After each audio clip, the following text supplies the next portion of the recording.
So I'm gonna talking about right now HTML. HTML full meaning hypertext markup language আর এই HTML এর কাজ কি?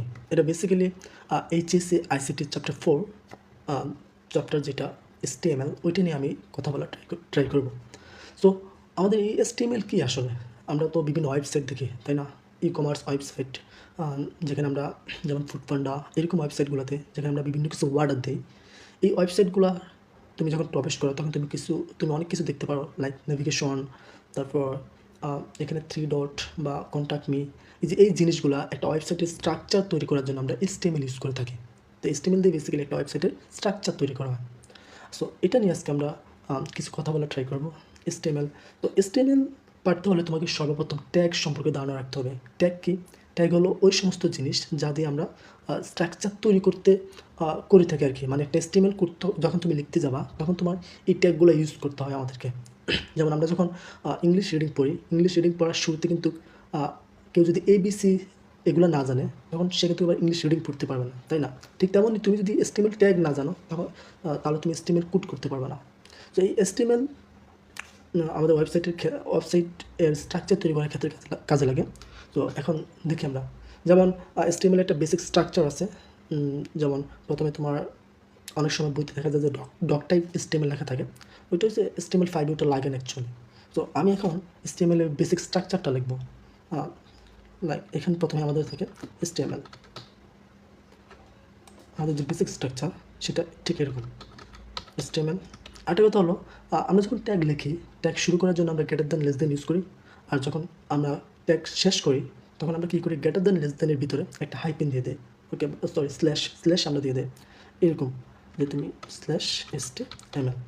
ওকে, তারপর এর ভিতরে কী থাকে, এর ভিতরে তারপর থাকে হেড লিখলাম, হেডকে আমি আবার ক্লোজ করতেছি। ওকে, হেডের ভিতরে আমাদের থাকে টাইটেল, ওকে, স্ল্যাশ টাইটেল ক্লোজ। ওকে, তারপর হেডের পরে আমাদের থাকে বডি, যেটার ভিতরে আমরা আমাদের সব কোড করে থাকি, ক্লোজ বডি। ওকে, এই হয়ে গেল আমাদের বেসিক স্ট্রাকচার। এখন আমরা যখনই কোড করবো আমাদের যত চেঞ্জেস সবগুলো কিন্তু বডির ভিতর হয়, এই বডির ভিতর হবে, আর বাকিগুলো মোটামুটি ঠিকই থাকে। আর আমাদের কোশ্চেন হয়তো টাইটেল বলে দিবে, যদি টাইটেল বলে দিই দেন আমরা ওইখানে টাইটেল ইউজ করবো। টাইটেল কি আমরা একটু পরে আউটপুটে দেখতে পারবো, সবগুলোই আমি কোড করে আউটপুট দেখাচ্ছি। সো এখন এই টাইটেল অনেক সময় দেওয়া থাকে না, দেওয়া না থাকলে আমরা টাইটেল ইউজ করবো না। ওকে, ফাইন। এখন মনে করো আমরা একটা টেক্সট আউটপুটে আনবো, টেক্সট। এখন এই টেক্সট কিন্তু এটা প্যারাগ্রাফের অংশ, তাই না? তো যে কোনো টেক্সট আনার জন্য আমরা পি ট্যাগ ইউজ করি। এই যে তোমাকে ট্যাগ সম্পর্কে জানতে হবে যে আমি এইটার জন্য ই ট্যাগ লাগবে, ওইটার জন্য ওই ট্যাগ লাগবে, কোনটার জন্য কোন ট্যাগ লাগবে, এটা যদি জানা থাকে তাহলে তোমার বুঝতে খুবই সহজ হবে। সো এইগুলো আগে জেনে নিবা, দেন করে আসবা। যেমন এখন আমি চাইতেছি একটা টেক্সট আউটপুট আনবো। সো টেক্সট আনার জন্য যে কোনো টেক্সট আমরা পি ট্যাগ ইউজ করি। ওকে, সো পি ট্যাগ, আমি একটা পি ট্যাগ নিলাম, মনে করো স্টার্ট, পি ট্যাগকে ক্লোজ করলাম। ওকে, ফাইন। তার ভিতরে ফর এক্সাম্পল এনিথিং লিখতেছি, আমি লিখতেছি my name is Arifur Rahman. Okay, fine, my name is Arifur Rahman আমি লিখলাম। ওকে, এখন এটা আমরা আউটপুটে দেখবো। আমি সেভ করতেছি, সেভ করে দেন, রিফ্রেশ। এই যে চলে আসছে my name is Arifur Rahman. এখন অনেকে আবার এটাও বলতে পারে আউটপুট আমি কীভাবে আনতেছি। খুব সিম্পল, তুমি এই কোডগুলো লেখার পর তুমি Ctrl+S দিবা, দেন তোমার এখানে একটা অপশন আসবে সেভ করার। ওই অপশনে তুমি এক্সটেনশনে প্রথমে যা ইচ্ছা তা লিখবা, কিন্তু এক্সটেনশনে গিয়ে তুমি .html তোমাকে লিখতে হবে, মাস্ট বি। যদি .html না লেখো তাহলে কিন্তু আউটপুট দেখতে পারবে না। তো যেখানে সেভ করছো ওইটার ভিতরে গেলে তুমি এটা পেয়ে যাবা, ওইখানে ক্লিক করলে তোমার আউটপুট চলে আসবে। ওকে, ফাইন। এখন আরও বিভিন্ন চেঞ্জেস হতে পারে। মনে করো তোমার কোশ্চেনও একটা টেক্সট দিল, যে টেক্সটের কোনো পার্সনের নামের নিচে আন্ডারলাইন দেওয়া। ওকে, মনে করো নামের নিচে আন্ডারলাইন দেওয়া, আমি এটাকে একটু ছোটো করি। ওকে, এখন মনে করো যে আমাদের এই যে আরিফুর রহমান যে লেখাটা আছে, হ্যাঁ, ওইখানে মনে করো যে আমার আন্ডারলাইন দেওয়া। তো আন্ডারলাইনের জন্য কোনটা গান লাগে এটা আমাদেরকে জানতে হবে। খুব সিম্পল, আন্ডারলাইনের শুরুর যে ওয়ার্ড ইউ, এটা দিয়ে আমরা এটা দিয়ে ওর টেকটা শুরু। তো আমরা যদি লিখি ইউ, দেন এটা যদি আবার শেষ করি, তুমি যেই লেখাটাকে আন্ডারলাইনের ভিতরে আনতে চাইতেছো ওইটাকে ওই ট্যাগের ভিতরে রাখবা। যেমন আমি আরিফুর রহমানকে আনতে চাইতেছি, সো আমি ইউ ট্যাগ এর ভিতরে এই টেক্সটটাকে রাখবো। ওকে, আমি ক্লোজ করলাম, অ্যান্ড দেন সেভ করলাম, রিফ্রেশ। এই যে আমার নামের নিচে কিন্তু আন্ডারলাইনটা চলে আসছে। আরও চেঞ্জেস হতে পারে, এরকম হতে পারে যে এই যে নামটা আরিফুর রহমান ওইটা একটু বাঁকা, যেটাকে আমরা বলি ইতালিক করা। তো ইতালিক করা থাকলে ইতালিকের জন্য কোন ট্যাগ লাগবে? আই ট্যাগ লাগবে। ট্যাগ সম্পর্কে জানতে হবে, আমি বারবার বলতেছি। সো আমি আই ট্যাগ নিলাম অ্যান্ড আই ট্যাগটাকে আবার শেষ করতেছি slash I. Okay fine, save করলাম অ্যান্ড দেন রিফ্রেশ। আমার কিন্তু নেমটা কিন্তু একটু বাঁকা হয়ে গেছে। অবশ্যই তুমি চেঞ্জেসটা লক্ষ্য করতে পারতেছো। এরকম কিন্তু বিভিন্ন চেঞ্জেস আমাদের হয়ে থাকে। এমন হতে পারে যে তোমার এখানে ফর এক্সাম্পল নেম যে লেখাটা ওটা হয়তো একটু বোল্ড আকারে আছে। তো বোল্ড থাকলে বোল্ড করার জন্য আমরা কোনটা ইউজ করবো? V tag. So V tag start and then V tag close, save, refresh করলাম। নেম যে লেখাটা ওটা কিন্তু বোল্ড হয়ে গেছে। এরকম চেঞ্জেস করতে হবে। কোন চেঞ্জেসের জন্য কোন ট্যাগ ইউজ করা লাগবে এটা আমাদের কিন্তু খুব ভালোভাবে জানতে হবে। ওকে ফাইন, আরও অনেক কিছু আছে, আমাদেরকে ট্যাগ সম্পর্কে জানতে হবে। মোট কথা হলো এইটা। সো আমাদের এখানে অনেক কিছু আছে, যেমন লিস্ট ট্যাগ আবার দুই ধরনের, ordered list, unordered list, table tag আছে। মানে একটা টেবিল তৈরি করার জন্য কোন কোন ট্যাগ ইউজ করা লাগে এগুলো আমাদেরকে জানতে হবে। এগুলো আমরা স্টেপ বাই স্টেপ দেখবো। সো আজকে আমরা জাস্ট এসটিএমএলের সাথে পরিচয় হইতেছি যে এসটিএমএল কী, এটা কোন ক্ষেত্রে কাজে লাগে। আমি আগেই বলছি এসটিএমএল কোনো ওয়েবসাইটের স্ট্রাকচার তৈরি করে থাকে।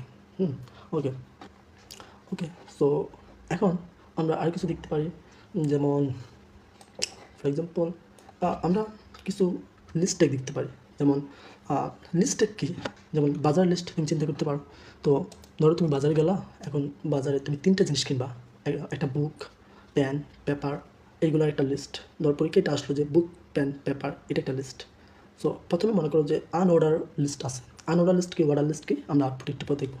মনে করো আমি আনঅর্ডার লিস্ট অ্যাকচুয়ালি ডিফল্টভাবে চলে আসে, তবে আমরা যদি লিখি তাহলে বুঝতে সুবিধা হবে। আনঅর্ডার লিস্ট, এটার জন্য আমাদেরকে কী করতে হবে? ইউএল ট্যাগ নিতে হবে। তো আমরা ইউএল নিতেছি, আমি UL, okay, UL start and then UL close, আবার ইউএল ক্লোজ। এটার ভিতরে মনে করো আমি 3টা লিস্ট নেব। লিস্ট নেওয়ার জন্য আবার কোন ট্যাগ? এলআই ট্যাগ আমরা ইউজ করে থাকি। সো এলআই স্টার্ট, এটার ভিতরে আমি প্রথমে লিখতেছি for example book and close LI. Okay, এটাকে আমি কপি করে নিই। ওকে, সো আমার আর কী কী লাগবে? পেন, ওকে, তারপর আমার লাগবে পেপার, ওকে, পেপার। আমি সেভ করতেছি অ্যান্ড ওইখানে রিফ্রেশ। আমার কিন্তু বুক, পেন, পেপার চলে আসছে। এই যে এটা দেখতে পারতেছি না আমরা, এটাকে আমরা বলি ইন্ডেক্স। এখানে কিন্তু অনেক সময় ইন্ডেক্স না থাকে, সার্কেল থাকতে পারে, স্কোয়ার থাকতে পারে, ওটাকে আমরা টাইপ বলি। ওটার টাইপ কিন্তু চেঞ্জ হতে পারে। তখন আমরা কী করবো? খুব সিম্পল, আমরা যে ইউএল আছে ওইখানে গিয়ে আমরা টাইপ লিখে ওর টাইপটা বলে দেবো। ফর এক্সাম্পল এখানে টাইপ বর্তমানে আছে আমার circle, okay, circle, okay, save and refresh. আমার কিন্তু বর্তমানে সার্কেল চলে আসছে। যদি স্কোয়ার থাকে আমরা কী করবো? স্কোয়ার লিখে দেবো। ওকে ওকে, স্কোয়ার আসছে আমাদের, এখানে আমরা ই লিখে নেই। সো এইভাবে কিন্তু আমাদের টাইপগুলো চেঞ্জ হয়। তো আমরা বর্তমানে যেটা দেখতেছি ওইটা হলো আমাদের আনঅর্ডার লিস্ট। ওকে, সো আনঅর্ডার লিস্ট আমরা তো দেখতেই পারতেছি, এখানে কোনো নাম্বার নাই, কিছু নাই, আমরা জানি না যে কে 1 নাম্বারে, হয়তো পেপার 1 নাম্বারে, পেন 1 নাম্বারে, আমরা জানি না। বাট ওয়ার্ডার লিস্টের ক্ষেত্রে কিন্তু একটা ওয়ার্ডার থাকে, একটা সিকোয়েন্স থাকে, সেখানে বলা থাকে কে 1 নাম্বারে, কে 2 নাম্বারে আছে। মনে করো তুমি ওয়ার্ডার লিস্ট লিখবা, খুব সিম্পল, তুমি ওএল এর জায়গায়, ইউএল এর জায়গায় ওএল দিয়ে দেবা, ওএল ওয়ার্ডার লিস্ট। তো আমি এখানে যদি ওএল দিয়ে দিই, ওএল, ওকে, এখানে আমরা যদি ওয়েল, জাস্ট ইউএলের জায়গায় আমি ওয়েল দিতেছি, আর টাইপটা আমি কেটে দিতেছি, কারণ বর্তমানে আমি এগুলো টাইপ আমার লাগবে না। ওয়ার্ড লিস্টের ক্ষেত্রে টাইপ কী আসে দেখো, 1 2 3, এটা কিন্তু চলে আসছে। সো এটা হলো আমাদের ওয়ার্ডার লিস্ট। এখানে কিন্তু একটা সিকোয়েন্স আছে। এখন অনেক সময় 1 2 3 নাও থাকতে পারে, এবিসিও থাকতে পারে। তো সিমিলার কাজ তুমি এখানে কী করবা? টাইপ লিখে তোমার ওইখানে তুমি লিখে দেবা কী চাইছি, ক্যাপিটাল এ দিয়ে স্টার্ট হবে, ওকে, ক্যাপিটাল এ দিয়ে স্টার্ট হলো, সেভ করলাম, রিফ্রেশ করলাম, আমার কিন্তু ABC চলে আসছে। এখন আমি যদি চাই না আমি এখানে স্মল লেটারে দেবো, কোনো প্রবলেম নেই, এটাও আসবে। দিলাম, আমি রিফ্রেশ করলাম, স্মল লেটারে চলে আসছে। এটা কিন্তু আমরা এইভাবে দিতে পারি, এটাকে আমরা বলতেছি ওয়ার্ডার লিস্ট। এখন অনেক সময় কী হয় এই ওয়ার্ডার লিস্টের ক্ষেত্রে, যে আমাদের ফর এক্সাম্পল 1 2 3 আছে, ওকে, 1 2 3 যেটা ডিফল্টভাবে আসে ওইটা যেন আমার টাইপ লিখতে হয় না। তুমি যদি ওয়েল দাও তো সে অটোমেটিক 1 2 3 দিয়ে দেয়, চলে আসে। হ্যাঁ, এখন 1 2 3 থেকে স্টার্ট না হয়, ধরো 5 থেকে স্টার্ট হলো, এখানে বুক যেটা ওইটা স্টার্টিং হচ্ছে 5 থেকে, তখন তুমি কী করবা? তখন তুমি এখানে যদি অন্য কিছু থাকে ABC, তখন তুমি টাইপ লিখে দেন তুমি বাকি কাজ করবা। বাট বর্তমানে যেহেতু 1 2 3 আছে ডিফল্টভাবে, ওইটার জন্য আমি টাইপ লিখতেছি না। তো আমি এখানে কী করবো? স্টার্ট লিখে আমি বলে দেবো আমার কত থেকে স্টার্ট হয়েছে। ফর এক্সাম্পল আমার স্টার্ট হলো কত 5 থেকে, ওকে। তো আমি সেভ করলাম অ্যান্ড রিফ্রেশ করলাম, এখানে বলে দিলাম, দেখো সে কিন্তু এখন 5, 6, 7 থেকে স্টার্ট হয়ে গেছে। এখন আমরা যদি ধরো এবিসির মধ্যে সে সি থেকে স্টার্ট হয়েছে, তখন আমরা কী করতে পারি? তো আমি এখানে আগে টাইপ লিখে দেবো যে টাইপ ইকুয়াল আমার ক্যাপিটাল এ, ওইটা দিই আমরা ক্যাপিটাল এ, হ্যাঁ, ওকে। এখন স্টার্ট করবো কোথা থেকে? সি থেকে। এখন সি কত নম্বর আছে? এবিসিডির মধ্যে এ বি সি 3 নম্বর আছে, তো আমি এখানে 3 লিখে দেবো। তখন কী হয় দেখি আমরা 3 লিখে দিলাম অ্যান্ড সেভ করলাম। রিফ্রেশ দিলে আমরা দেখছি CDE, সি থেকে স্টার্ট হয়ে গেছে। এরকম কিন্তু দেয় অনেক সময়, এরকম দিয়ে দেয়। সো আমাদেরকে এগুলো জানতে হবে। সো এই আর কি। সো এটাই কথা থাকবে যে তুমি যদি HTML ভালোভাবে পড়তে চাও, তাহলে তোমাকে ট্যাগ সম্পর্কে জানতে হবে। যত স্ট্রং ট্যাগ সম্পর্কে তুমি জানতে পারবা, তত তুমি বেটার কোড করতে পারবা। আমাদের আরও অনেক ট্যাগ আছে, যেমন সুপারস্ক্রিপ্ট, সাবস্ক্রিপ্ট, এগুলো কি, এগুলো যদি আমরা দেখতে চাই, ওইটা হলো ফর এক্সাম্পল যেমন মনে করো A+B হোল স্কোয়ার, তো এখানে যে স্কোয়ারটা আছে ওটা কিন্তু খুব পড়ে। তো আমরা যদি নর্মালি ট্যাগ লিখি, তাহলে কিন্তু আমি 2কে চাইলে উপরে তুলতে পারবো না। তো ওটার জন্য আমরা কী করি? আমরা যেটাকে SUP সুপারস্ক্রিপ্ট, ওই ট্যাগটা ইউজ করি। ফর এক্সাম্পল আমি একটা পি ট্যাগ নিই, ধরো আমি একটা পি ট্যাগ নিলাম, ওকে। আমি একটা পি ট্যাগ নিলাম, স্টার্ট করলাম, ওটাকে আবার ফিনিশ করলাম। দেন তার ভিতরে আমি ধরে লিখলাম যে A+B, ওকে, A+B। এখন আমি ওটার ভিতরে চাইতেছি যে স্কোয়ার লিখবো, ওটার উপরে সরি। তো ওটার উপরে স্কোয়ার লিখতে হলে আমাকে কী করতে হবে? আমরা দেখি কী করতে হবে।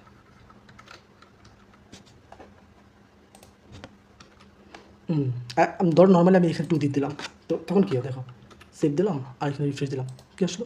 A+B, 2 কিন্তু এখানে আসে না, এটাকে আমার উপরে তুলতে হবে। তখন আমরা কী করি? ওই যে SUP যে ট্যাগটা, ওইটা আমরা ইউজ করি, মানে সুপারস্ক্রিপ্ট শর্ট ফর্মে আমরা SUP ইউজ করে থাকি। এটা যদি আমি এটার ভিতরে দিই, তখন কী হয়? SUP লিখলাম, সেভ দিলাম, আর যদি আমি এখন রিফ্রেশ দিই, তখন আমার কী হবে? স্কোরটা কিন্তু উপরে চলে গেছে। হ্যাঁ, এইভাবে আমরা কোনো নাম্বারকে চাইলে পাওয়ারে নিতে পারি, ওকে। আবার সিমিলারলি আমরা যদি কোনো নাম্বারকে নিচে নিতে চাই, ফর এক্সাম্পল H2O, যেটা পানির সংকেত, 2টা কিন্তু নিচে, 2টা কিন্তু নিচে। তো এটার জন্য আমরা কী করতে পারি? ধরো আমার এখানে আছে যে H, হ্যাঁ, 2O, ওকে। আমি এইভাবে লিখলাম, দেখি কী হয়। তো এইভাবে লিখলে এখানে আসতেছে কি, এরকম আসতেছে, এটা কি ও, রাইট, স্মল লেটার, ওকে, এরকম আসলো, ওকে। এখন 2 কিন্তু আমার নিচে যায় নাই, তো এখন 2কে নিচে নিতে হলে আমাদেরকে যে সাবস্ক্রিপ্ট যেটা SUB, ওটা আমাদেরকে ইউজ করতে হবে। তাহলে SUV আমি ইউজ করলাম, সরি, SUV, দেন এটাকে আমি আবার ফিনিশ করব, complete, SUV, then save and refresh. দেখো H2O, দেখো ওটা গেছে নিচে, কেন? কারণ আমরা মেবি ওটা ওর ভিতরে দিয়ে দিচ্ছি, দেখছো? তো ওটাকে বের করে আমরা তার বাইরে রেখে দেবো, মানে কোথায়? ওই যে সাব যেটা যেখানে শেষ হচ্ছে তারপরে আমরা রেখে দেবো, কারণ SUB এই ট্যাগের ভিতরে যা থাকবে সবগুলো কিন্তু নিচে চলে আসবে। আমি দিলাম, সেভ করলাম অ্যান্ড রিফ্রেশ, এখন কিন্তু পারফেক্ট। তবে ওটা আমরা স্মল লেটার দিয়ে দিচ্ছি, যদি ক্যাপিটাল লেটার দিই তাহলে সুন্দর হবে। সেভ অ্যান্ড রিফ্রেশ, এখন ঠিক আছে, পারফেক্ট। H2O পানির সংকেত। এইরকম আমাদেরকে অনেক ট্যাগ আছে যেগুলো আমাদেরকে জানতে হবে, দেন আমরা করতে পারবো।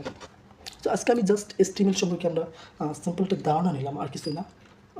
সামনে আমরা আরও অনেক ট্যাগ দেখব, আমরা আরও এটা নিয়ে আমরা একটা সিরিজ তৈরি করব, ওইখানে আমরা ইন ডিটেলস প্রত্যেকটা পার্ট নিয়ে আমরা কথাবার্তা বলবো। জাস্ট আজকে আমরা HTML এর সাথে পরিচয় হলাম, HTML কী, কোন ক্ষেত্রে কাজে লাগে, ওটাকে কীভাবে আমরা করবো, হ্যাঁ, ওই জিনিসটা আজকে আমরা বুঝলাম। That's it, okay, see you soon.